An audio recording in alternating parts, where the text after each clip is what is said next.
আরে কি রোহান সাহেব, ভোট দেওয়া হয়ে গেছে? তা কোন দলকে দিলেন? সে আর আমি কি বলবো বলুন তো, ভোট তো আমি দিতেই পারলাম না।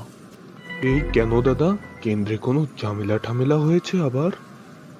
আরে ধুর, আরে ওইসব কিছুই হয়নি। আসলে আমি এত মদ খেয়েছি যে মনেই পড়ছে না কালকে 2 বোতল মদ কোন দলের লোক দিয়ে গেছিল। शाबाश बेटा।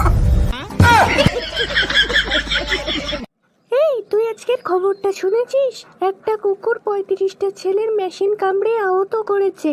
তাই ছেলেরা এখন হাসপাতালে আর কুকুরটা এখন জেলে আছে। হায় রে হায়, সেই জন্য আমি আমার মনটিকে খুঁজে পাচ্ছি না। মানে আরে আজকে আমি আমার জাঙ্গিটা খুঁজে পাচ্ছিলাম না, তাই খোঁজার জন্য মনটিকে আমি আমার মেশিন শুকিয়েছিলাম। कौन है ये लोग? স্যার একটা কথা বলবো? কি বল। স্যার সেক্স কি স্যার? নারী পুরুষের মধ্যে মিলন। হ্যাঁ স্যার, এই মিলন মানে খাটে যে খেলা হয়। কেন স্যার এই খেলা মাঠে করা যায় না? তাহলে কি এই লাগালাগি এবার সারা দেশের লোককে দেখাবে? স্যার এই লাগালাগি কি? শুয়োরের বাচ্চা, এই ক্লাসে আমার মেয়েও পড়ে, না হলে আমি তোকে প্র্যাকটিক্যাল করে দেখাতাম। আরে বন্ধু, জানি না তুই যে কেন এত মদ খাস। দেখ, এর জন্য তুই আজ কত বড় অ্যাক্সিডেন্ট করলি। আরে বন্ধু, খেয়েছি কি আর সাধে, খেয়েছি আমি পরিস্থিতির চাপে পড়ে। পরিস্থিতির চাপ মানে তুই কি কোনো দিনা পাওনায় আটকে গেছিস নাকি? আরে না রে। তাহলে কি অফিসে কাজের প্রেশার? আরে না রে বন্ধু, সেই সব কিছু না। আরে তাহলে কি চাপে পড়ে এটা ঘটালি? আরে বন্ধু, সে চাপের কথা আর বলিস না, আমি মদের বোতলের মুটকিটা হারিয়ে ফেলেছিলাম।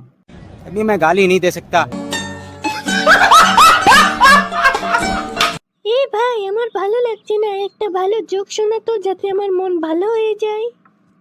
এ বাড়া চুপ কর তো, ভালো লাগছে না। আজকে আমার গার্লফ্রেন্ড বিনা কারণে আমার সাথে ঝগড়া করেছে। কি তোর আবার গার্লফ্রেন্ড? সেই জোক ছিল, এরকম 2-4টা আরো শোনা। गजब बेइज्जती है।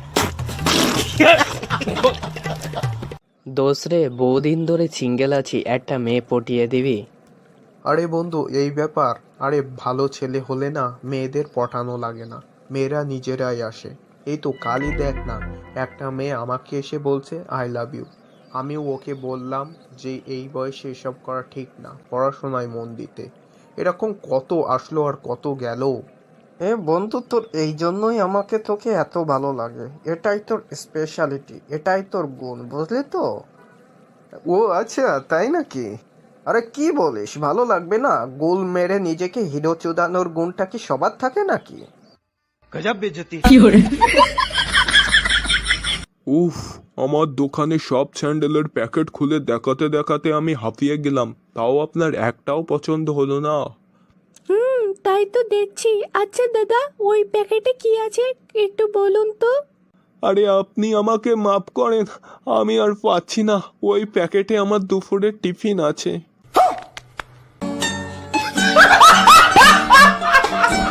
আরে বন্ধু, তুই এখনো বাড়ি মাহফিলে যাবি না? তুই যা বন্ধু, আমি যাই না। সে কি রে, কেন? আরে বন্ধু, সে কথা আর বলিস না। একদিন আমি মাহফিল শুনতে শুনতে ঝিমাচ্ছিলাম, হঠাৎ বক্তা বলে ওঠে উঠে দাঁড়ান। আমিও কিছু না ভেবে চিন্তে উঠে দাঁড়িয়ে পড়লাম। তখন উনি আমাকে দেখে বলল, এই যে পেয়ে গেছি মহান দানী ব্যক্তি, ইনি আমাদের মসজিদে 5 লাখ টাকা দান করবেন। ব্যাস, তখন থেকে রাত 12টা না বাজা সত্ত্বেও আমার 12টা বেজে গিয়েছিল।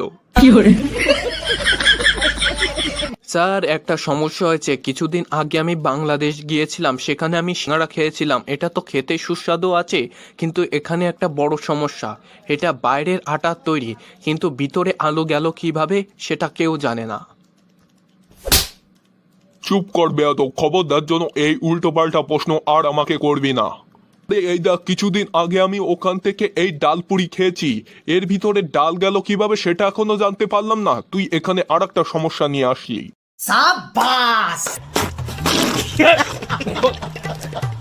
তাহলে এখন তুই ভালো আছিস? আর এসব তোর সাথে হলো কিভাবে? আরে বন্ধু, ভূতে ধরেছিল আমাকে।